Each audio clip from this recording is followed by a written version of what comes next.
Takshashila YouTube channel வாயிலாக இப்பொழுது நாம் தரிசித்து கொண்டிருப்பது வடுவூர் ஸ்ரீ ராமச்சந்திரமூர்த்தி சிலையை. இந்த சிலையை செய்தவர் யார் என்று கேட்டால் ஆச்சரியப்படுவீர்கள். இந்த சிலையை செய்தது சாட்சாத் ராமபிரானே.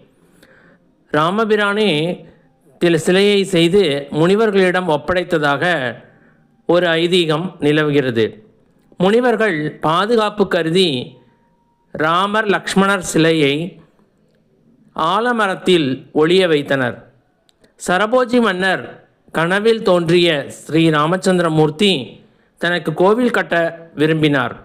உடனே ஆலமர பொந்தில் இருந்து விக்கிரகங்களை எடுத்து வடுவூரில் பிரதிஷ்டை செய்து வழிபட்டு வந்தனர். மிக மிக அழகான நேர்த்தியான சிற்பம். இந்த அழகை வேறு எந்த சிற்பத்திலும் இந்த உயிரோட்டத்தை காணவே முடியாது. அந்த அழகை நீங்களே தரிசித்துக் கொள்ளுங்கள். நன்றி, வணக்கம்.